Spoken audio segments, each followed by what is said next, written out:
ও আরে ইমাম সাহেব তো এই আপনি কি আজকে থামে শুনে আজকে কি আপনি ওয়াজ করছেন ইয়ের বিরুদ্ধে? আমরা যতই মানে ইমাম সাহেব রাখা যাবে না ভাই, মানে গিফট নেওয়া যাবে না, এই ধরনের উপহার নেওয়া, এই ওয়াজ করছেন আজকে মসজিদে সকালবেলা?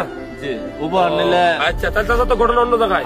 আপনি যেখানে কইতেছেন যে তার বেতন যায় বেশি, বাড়ি বাড়ি গিয়ে খায়, এগুলো তো আসলে হুজুরদের কষ্ট। আর বুঝুন থামো আমি বলি, আমি তো আপনার ভালো মনে করছিলাম, আসল ঘটনা তো অন্য জায়গায়। আপনি কি কালকে করবো আমার একটা মাত্র ছেলের জন্মদিন আমি 2 লক্ষ টাকা দিয়ে করে কিনছি, মানে হুজুর যে ওয়াজ করছে দেখতে আমার গিফট দেওয়া বন্ধ হয়ে গেলে আমার গরুটা এলো। ও আসল কথা বাইরে গেছে, আসলটা বাইরে গেছে। মানে আপনি কি গিফটের আশায় এই আরো কদিন পরে করতে ওয়াজটা আমরা কালকে গরু কিনে আনছি, আমার বাবা আমার জন্মদিন ওই ইয়ে করবে না, কালকে কদিন পরে করতো।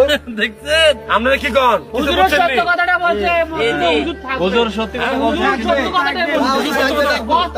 কোনো দোষ নাই, হুজুরের কোনো দোষ নাই। চাচা, আপনি তো ভুলের মধ্যে আছেন, আপনি ভুলের মধ্যে আছেন।